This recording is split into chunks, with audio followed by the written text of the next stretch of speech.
Donc là, c'est concernant l'article quand la paix de l'un entraîne la paix de l'autre. Donc, c'est une question de Magali. Y a-t-il une différence entre les droitiers et les gauchers? Pour les gauchers, ont-ils réellement des avantages à être nés avec cette différence ou ont-ils les mêmes capacités que les droitiers? Je parle au niveau mental, bien sûr, car ils font plus travailler le côté gauche de leur cerveau, donc on pourrait penser qu'ils inversent tout leur fonctionnement intérieur. Bon, alors là, c'est assez marrant parce que vous pouvez constater qu'il y a effectivement beaucoup de droitiers et très peu de gauchers. Alors après, vous allez me dire, il y a les faux droitiers, c'est-à-dire des gauchers qui ont été de force mis droitiers, et ceci va dépendre forcément d'une certaine forme, on va dire, de polarité. Hein, vous pouvez imaginer que nous avons, si nous regardons au niveau du corps humain, nous avons plusieurs axes de polarité. C'est-à-dire que quand nous regardons au niveau du bas, en bas, on va dire c'est du plus, hein, c'est la Terre là-bas, donc Agartha, donc c'est du plus, et puis la tête là-haut, c'est du moins. On est d'accord. Oui, mais il y a aussi le devant et puis il y a le derrière. Ah oui. Alors voilà, alors on dit devant c'est le moins, c'est-à-dire l'aspect, je vois tout, je sais pas si vous avez regardé, mais on a les yeux, le nez, la bouche, tout devant, hein. C'est-à-dire tous vos sens principaux sont devant. Ça veut dire c'est le côté masculin. Puis derrière, vous allez avoir le côté féminin. D'accord, ok, très bien. Oui, mais vous dites oui, mais il y a aussi le côté gauche, puis il y a aussi le côté droit. Donc, si vous regardez bien, vous allez voir que si vous prenez votre aura, vous allez avoir en fait 3 plans distincts qui vont donner 8 compartiments. Et donc, après ça, quand les gens disent ah oui, mais j'ai un cerveau gauche, j'ai un cerveau droit, oui, mais il y a aussi l'avant et puis il y a aussi l'arrière. Donc, ce que je ne veux pas faire aujourd'hui, c'est de tomber dans les détails de tous ces trucs de cerveau gauche et de cerveau droit, car dites-vous bien une chose, c'est que quand nous allons passer en 5D, 6D, nous allons avoir des changements, on va dire, morphologiques. Ces changements morphologiques vont apporter que vous savez, entre les deux hémisphères du cerveau, on a une espèce d'os au milieu, que je ne me rappelle plus le nom, mais enfin d'os, un espèce de truc au milieu dans laquelle sont incrustés, on va dire, la glande pituitaire et l'hypophyse, si ma mémoire est bonne. Enfin bon, bref. Il y en a deux, celle qui correspond au 6e chakra et celle qui correspond au 7e.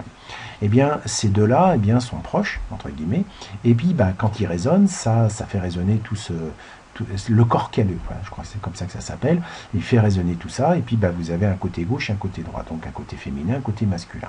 Un qui va regarder, on va dire, les choses d'une manière logique, tandis que l'autre, il va le regarder selon la notion féminine, c'est-à-dire la notion d'interpénétration musicale des vibrations, on va dire.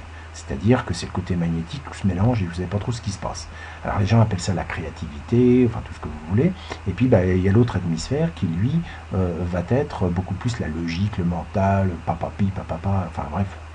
Alors chacun a, surtout les consultants, tout ça, qui veulent vendre quand même des choses, je dirais, aux différents patrons pour qu'ils contrôlent encore mieux, on va dire, leurs esclaves. Donc ce qu'il y a, c'est qu'il parle effectivement de ces deux hémisphères, mais il parle aussi du cerveau avant, enfin de la partie avant et de la partie arrière. Parce que devant, c'est pas pareil que derrière. En effet, si vous regardez derrière, vous avez le cervelet qui est en dessous, hein, entre guillemets, et vous allez voir que dans votre transformation que vous avez aujourd'hui, hein, qui est donc dans ce passage de la 4D, eh bien vous allez voir que votre cerveau, quand vous allez ressentir des choses, enfin je ne sais pas si ça vous arrive, mais bon, moi c'est assez courant, je sais quelque part quand ça comme dirait l'autre, quand on me fout les mains dans le bocal et que ça trifouille, je sens où ça trifouille. Et bien quand ça trifouille derrière, c'est qu'on est en train, en fait, de vous ôter, on va dire, les choses fondamentales qui vous séparent, entre guillemets, de votre véritable identité. Vous savez qu'au niveau du cervelet, c'est beaucoup plus tout ce qui touche les trucs instinctifs, réflectifs, c'est-à-dire manger, enfin quand je dis manger, c'est votre cœur qui bat, votre respiration, tout ça c'est géré d'une manière totalement autonome. Et peu de personnes parlent du cervelet. C'est vrai, parce qu'il n'est pas intéressant. Parce que c'est du basique, ça tourne, on ne sait pas pourquoi ça tourne, on ne sait pas comment ça tourne, mais ça tourne. Donc voilà quoi, on ne va pas chercher là-dedans. Mais quelque part, dites-vous bien que plus vous allez travailler dans la partie arrière du cerveau, plus en fait vous vous rapprochez du voile de l'oubli. Et c'est pour ça que si vous êtes suffisamment sensible et que vous buvez un verre d'alcool, eh bien vous allez voir comment votre cervelet va se faire engluer. C'est comme si on mettait un filet tout autour du cervelet et qu'on vous coupait toutes les connexions. En clair, vous avez ni plus ni moins vos hémisphères cérébraux qui sont complètement déconnectés du ciel. C'est-à-dire que les gens disent oui mais c'est bon le vin et ceci et ceci. Oui ok d'accord, mais moi j'en bois pas. Pour la simple et bonne raison, c'est que si je bois du vin, enfin de l'alcool, eh bien c'est systématique, on m'arrache les antennes, point barre. Donc ça veut dire je deviens aussi con que tout le monde, enfin aussi bouché à l'émery, excusez-moi, que tout le monde, et puis on me dira bah oui mais c'était bon un petit verre de vin. Oui d'accord, pas de problème. Et c'est pour ça que plus un individu va boire d'alcool et plus il se déconnecte de lui-même, plus il épaissit, on va dire, son voile de l'oubli. Et d'ailleurs, c'est l'objectif visé. Quand quelqu'un boit, généralement, c'est qu'il n'est pas content d'être sur Terre, c'est qu'il y a quelque chose qui le fait chier. Et donc, il se dit, ah, moi je bois, c'est pour oublier. Oui, d'accord. Eh ben oui, c'est normal. Il se sépare de lui-même. Donc, quelqu'un qui boit, enfin, je prends l'alcool, parce que c'est ce qui est le plus violent, on va dire, à ce niveau-là. Sachez que l'alcool détruit deux choses, votre foie et vos neurones. Donc, d'abord, vous avez une cirrhose du foie. Donc, au niveau du foie, c'est simple. C'est-à-dire que c'est votre foie va filtrer votre sang. Donc, ça veut dire ce qu'on appelle l'âme, d'une certaine manière. En clair, vous détruisez l'usine chimique. Donc, ça veut dire que vous allez vous auto-intoxiquer au point que vous allez en crever. Bon, ça, c'est une chose. La deuxième, bien, ça vous détruit les neurones. Ça veut dire que vous allez avoir un gruyère là-haut qui va être assez conséquent. Mais ce que les toubis ne disent pas, c'est que ça vous coupe complètement les connexions avec vous-même et le ciel. Quand je dis le ciel, c'est-à-dire tous les autres mondes. Voilà pourquoi plus un individu va boire, et plus, par exemple, si vous buvez beaucoup le même jour, vous allez prendre une biture, et bien vous allez voir que vous allez, petit à petit, les choses vont se déconnecter. Et puis, vous allez tomber, à la rigueur, dans un coma éthylique, comme on dit, c'est-à-dire que ça ne réagit plus du tout. Bon, vous êtes déconnecté, mais vous n'êtes pas déconnecté par le devant, vous êtes déconnecté par le derrière. Et donc, généralement, quand les gens, vous savez, dans les débuts des années 50 ou 60, ils se faisaient lobotomiser, c'est-à-dire qu'ils se faisaient ôter une partie du cerveau devant parce qu'ils avaient mal au crâne. Eh bien, ça, c'est la partie mentale, c'est la partie, quand je dis mentale, c'est la partie 3D, on va dire. C'est-à-dire, je pense, donc j'ai les trucs, j'ai tel problème, j'ai ci, j'ai ça, puis j'ai des mal au crâne, bordel. Eh bien, comme ils ne savaient plus quoi faire pour ôter les mal de crâne, ils ont dit on n'a qu'à ôter les parties du cerveau à cet endroit-là, donc la lobotomie, et donc à ce moment-là, on est peinard. Effectivement, ils étaient peinards, sauf qu'ils oubliaient qu'ils avaient coupé, on va dire, un certain nombre d'antennes au niveau conscience. Après, au niveau inconscient, la partie arrière est plus importante. Donc ce qu'il faut savoir, c'est qu'à partir de derrière, vous avez un espèce de signal une fréquence, une horloge, qui vous envoie dans votre cerveau une fréquence. C'est cette fréquence qui vous donne l'illusion d'une réalité. Donc quand vous êtes dans l'illusion de cette réalité, c'est-à-dire que, en fait, si on change la fréquence qui a été envoyée par le cervelet à cet endroit-là, dans tout le corps calleux, eh bien, votre vision des choses va changer et vous ne verriez absolument plus du tout la même chose. Donc il y a une horloge derrière, ça fait clac, clac, clac, clac, clac. Et donc quand vous êtes dans ce qu'on appelle les états dissociés de conscience ou le truc comme ça, eh bien ça veut dire simplement vous faites une variation sur, vous avez le variateur et vous tournez le bouton. Et donc vous allez voir les choses d'une manière différente et surtout les ressentir d'une manière différente. Donc quand on parle cerveau gauche, cerveau droit, c'est marrant, mais en fait c'est très limitatif en termes de fonctionnement. Donc ce que je voulais dire par rapport à ça, c'est que quand nous serons en 5D, eh bien le fameux corps calleux qui est au milieu, puisque vous avez le 6e chakra et le 7e qui sont côte à côte, eh bien va faire que ce corps calleux va se dissoudre. Parce qu'on dit que c'est lui qui relie l'hémisphère gauche de l'hémisphère droit. En fait, c'est vrai, c'est vrai. Il le relie à 5%, parce qu'il l'empêche à 95%. C'est-à-dire que c'est un mur. Et donc ce voile de l'oubli, autant on a, on va dire, le premier voile de l'oubli qui se situe au niveau du cœur, s'appelle le diaphragme, c'est-à-dire que le diaphragme, c'est votre véritable premier voile de l'oubli. C'est là où sont bloquées toutes vos émotions. Et forcément, plus votre diaphragme va être, je dirais, coupé, bloqué par les émotions, plus vous aurez une respiration faible, une profondeur de respiration faible, donc plus une capacité mentale qui va être affectée, diminuée. Parce que si c'est une petite respiration, votre cerveau, lui, il ne va pas pouvoir pédaler vite.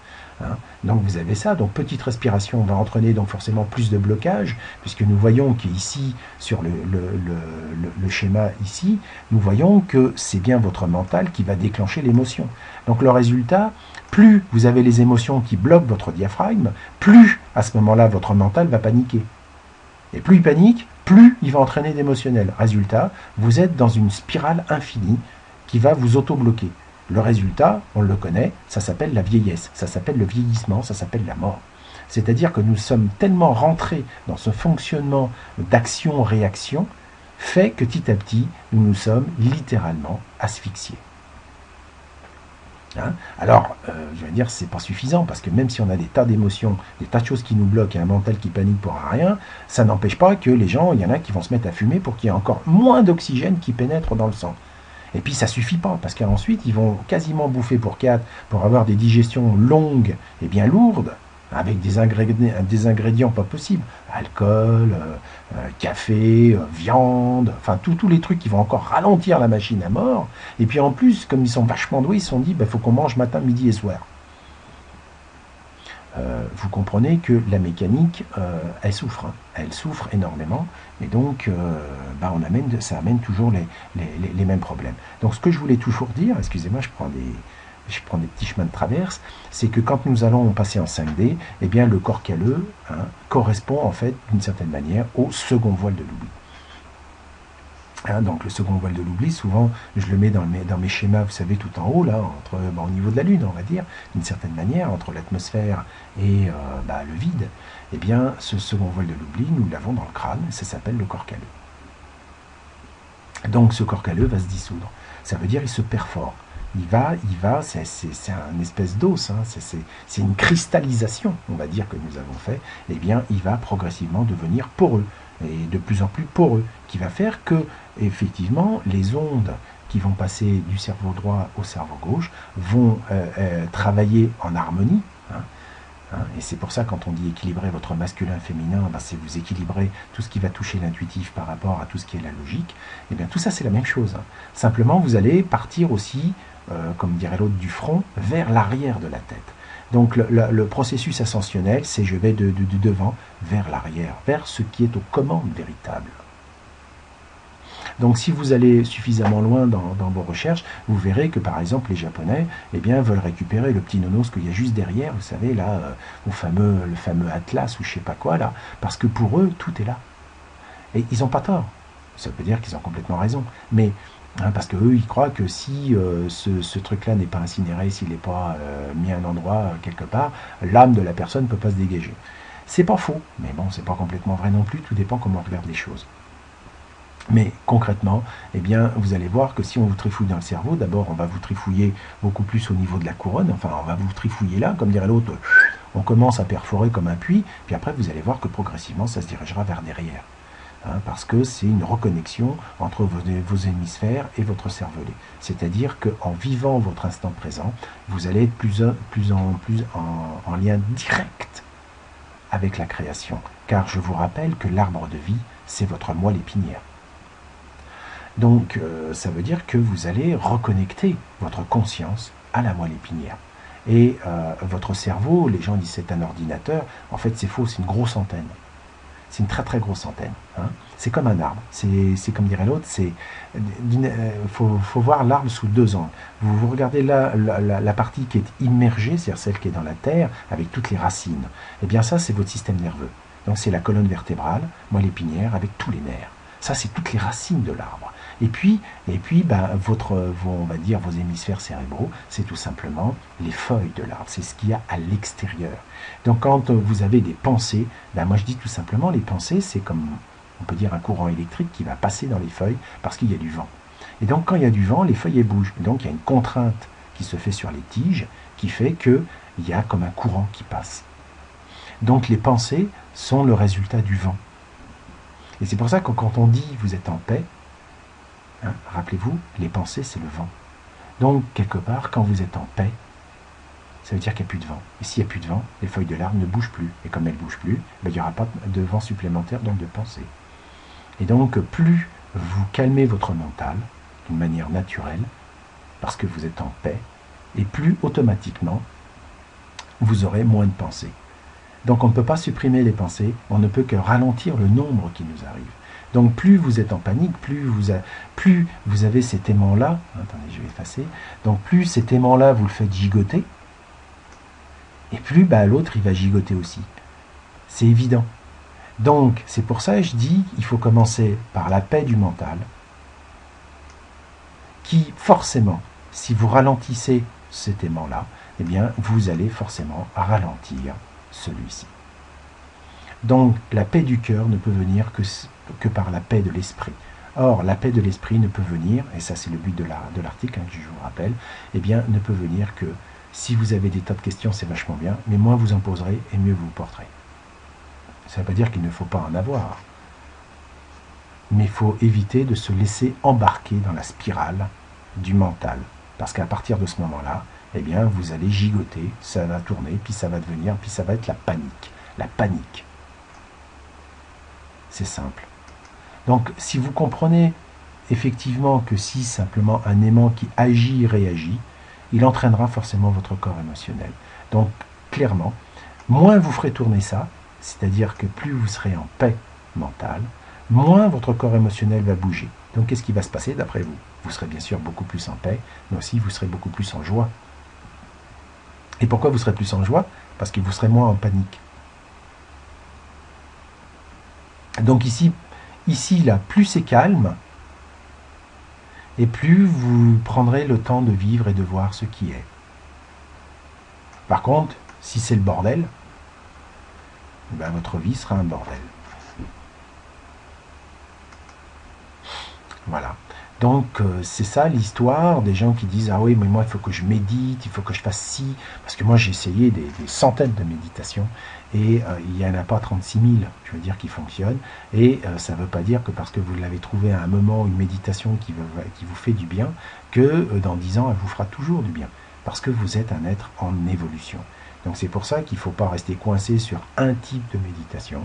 Il faut suivre vos intuitions, suivez ce qui se passe et vous allez voir que vous passerez d'une méditation à une autre, à une autre, à une autre, pour vous rendre compte qu'un jour, votre vie ne sera que méditation, et ceci sans vouloir faire une méditation. Car quand on est dans la dualité, quand vous dites « bon, allez, je vais aller méditer », vous affirmez à vous-même que vous n'êtes pas en état de conscience réel et qu'il vous faut aller poser votre cul parce que vous êtes décentré. Parce qu'une fois que vous êtes véritablement centré, que vous êtes en équilibre avec vous-même, automatiquement, vous verrez que la méditation, c'est quelque chose, le protocole et tout ça, vous n'aurez plus rien à faire. Mais vraiment plus rien du tout. Parce que la méditation est une marche, on est d'accord, quand on passe de la 3D à la 4D. Mais quand vous serez en 4D, tout sera méditatif par définition. Parce que méditation, méditare, ça vient du latin meditare, qui veut dire s'exercer. Donc plus vous exercez à être ce que vous êtes à chaque instant, et plus vous serez dedans. Donc vous n'aurez plus besoin de dire « Ah, il faut que j'aille méditer ». Non, puisque vous êtes en méditation permanente. Alors, pour revenir à cette histoire de droitier ou de gaucher, eh bien, c'est la même chose. C'est une histoire de polarité et de fonctionnement. Donc après, à chacun de voir comment il joue avec, puisque c'est simplement des arrangements de polarité. C'est-à-dire de comment on le juge. C'est-à-dire que si je reprends le crâne de quelqu'un, on dit là il y a l'hémisphère droit, là il y a l'hémisphère gauche, eh bien tout dépend comment le sens. Parce que ici, par exemple, si j'ai pris le molécule, je vais par là, on est d'accord. Mais j'aurais pu très bien partir par là. Vous allez me dire, on fait le tour, oui, mais pas dans le même sens. Parce que celui-là va dans ce sens-là, alors que celui-là va dans ce sens-là. Alors là, vous serez droitier, puis là, vous serez gaucher. Donc, c'est simplement un sens de courant d'énergie. Donc voilà pourquoi les gauchers qui sont, je dirais, embêtés, parce qu'on leur a demandé des droitiers, ça ne tourne pas dans le bon sens pour eux. Donc ils sont contrariés. Donc est-ce que être gaucher, c'est mieux que d'être droitier? Non. Quand vous êtes gaucher, ça fait chier d'écrire avec l'alphabet, par exemple, quand vous écrivez du français, mais si vous êtes arabe, c'est parfait. Par contre, si vous êtes droitier et vous voulez écrire l'arabe, c'est un peu dur, quoi. Donc, il n'y a pas de truc supérieur à à une chose, c'est tout simplement, c'est une histoire de contexte. Voilà. Donc, les histoires d'hémisphères et tout ça, c'est bien, c'est des trucs de consultants vendus cher. Il y a des tas de théories, on est d'accord, mais concrètement, quand nous serons en 5D, il n'y aura plus ce côté, je dirais, cerveau droit, cerveau gauche, pour la simple et bonne raison, c'est que le corps calleux, donc ce deuxième voile de l'oubli, sera définitivement, et quand je dis définitivement, c'est-à-dire qu'en ce moment, il est en train de se faire perforer à mort, donc une meilleure communication des deux côtés. Parce que si vous êtes en équilibre, forcément, ça va induire que votre magnétique et votre électrique va fonctionner de plus en plus ensemble. Donc forcément, la mer de statique, c'est-à-dire ce corps calleux qui est au milieu, va dégager. Alors après, c'est une histoire de temps. Alors il faut savoir combien il va être troué, combien il va être de gruyère, on est d'accord. Mais une chose est claire, c'est que quand on passera en 5D, ce corps calleux n'existera plus. Donc ce corps calleux n'existera plus puisque ce second voile de l'oubli aura été totalement dissous. Alors, comme c'est quelque chose qui a été cristallisé, on ne va pas le retirer au scalpel. Parce que s'il y a un chirurgien qui vient vous voir et qui dit bah, « Attends, je vais te retirer ton second voile de l'oubli », vous commencez, ça va être un peu craignos, là, parce que vos émissaires ne sont pas forcément d'accord. Surtout qu'il y a les deux glandes du 6e et 7e chakra qui sont en plein milieu, donc c'est quand même très dangereux. Mais quand nous serons en 5D, ce corps calleux disparaîtra. En clair, eh bien, nous n'aurons plus deux hémisphères, mais plus qu'un. Parce que on aura unifié notre moteur de l'humain. Une question de Chogal. Par rapport au tort et au moteur de l'humain, se peut-il que l'aimant du cœur soit stable, même si l'aimant du mental bouge un peu? Comme dirait l'autre, tout dépend, ici, à quelle vitesse lui va tourner. Parce que s'il se déplace très lentement, c'est-à-dire que si celui-ci se déplace très lentement, lui va réagir très lentement. Là, celui-là réagira très lentement. Si par contre, lui, il bouge très vite, lui, il ne va plus savoir où il en est, donc il ne bougera pas. Donc, et tu prends deux aimants, puis tu fais des différents essais de vitesse. Et tu vas voir que tout va dépendre, entre guillemets, à quelle vitesse, quelle accélération. Donc, c'est de la mécanique pure et dure. En clair, quelqu'un qui dit « j'ai le mental à fond, mais j'ai les émotions, j'en ai aucune », là, je dirais qu'il faut faire attention, dans le sens que c'est quelqu'un qui va dire « bah non, moi j'ai réglé mon problème émotionnel, j'en ai plus ». C'est-à-dire qu'en fait, il devient insensible. Alors, insensible, en termes de préhumain, il y a deux façons de le voir. C'est d'abord, on dit voilà, je me détache consciemment de tout. Bon, il y a le gamin là qui vient se brûler la main, j'en ai rien à foutre. Insensible. Bon, vous voyez la cata que ça peut apporter. Puis il y a celui qui va se dire, mais il s'est brûlé la main, je vais l'aider, je vais faire tout, mais j'ai aucune panique, j'ai aucune émotion de oh là là là là, oh là là là là, et puis je perds tous mes moyens. Non. C'est ça la différence entre les deux. Donc quand on dit qu'il y a par exemple dans le processus ascensionnel, je dirais une déconnexion, c'est-à-dire un non-attachement, ça ne veut pas dire qu'il n'y a plus de responsabilité, parce que celui qui se désengage complètement des choses en disant non, je deviens insensible, devient un bourreau. Et c'est pour ça qu'on dit qu'un certain nombre d'individus sur Terre n'ont pas de corps émotionnel. C'est vrai en quelque partie. Donc on dit ils n'ont pas d'âme, non, parce que d'une certaine manière, ils ont coupé suffisamment. Alors ils ont une âme, bien sûr, un petit bout, rien du tout, mais ils ont coupé tous les ponts. Donc ils sont insensibles. Et donc toute forme de vie extraterrestre qui ne possède pas de corps émotionnel font les choses, ils disent bon ça il faut couper la branche de l'arbre parce que sinon il va tomber, il coupe. Ils disent ça ces humains ils nous font chier, on les tue. Ça leur pose aucun problème de conscience parce qu'ils n'ont pas de corps émotionnel. Mais quand un préhumain me dit mais moi mon corps émotionnel, moi je suis insensible, non, c'est qu'il s'est bloqué, c'est différent. Généralement quand ils se bloquent, ils ne sont pas en joie.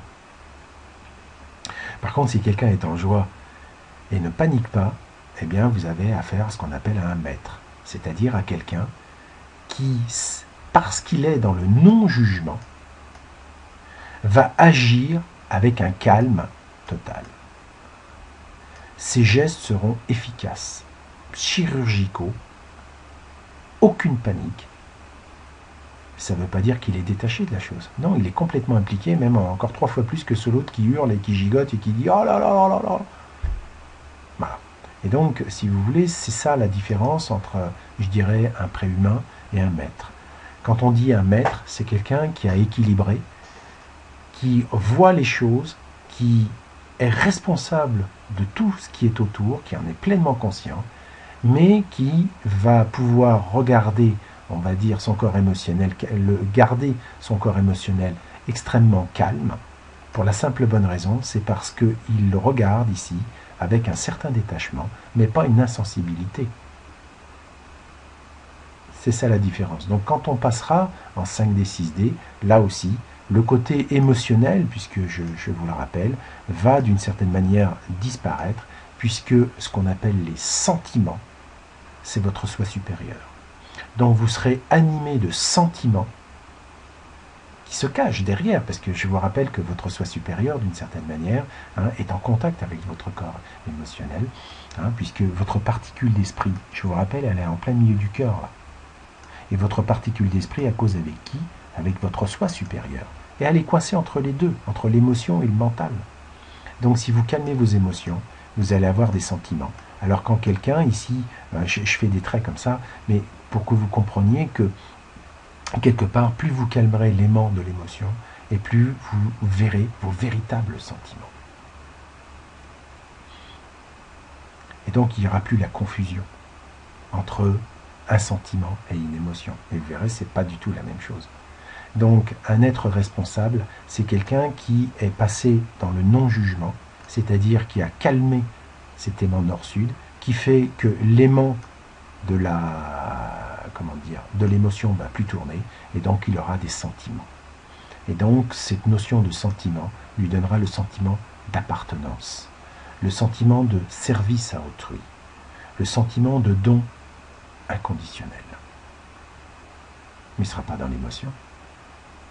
Et il sera encore moins donc dans le jugement, donc dans la panique, donc dans les peurs.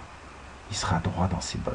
Il sera ce qu'il est, et regardera les choses, ressentira les choses, et aura des sentiments pour les choses.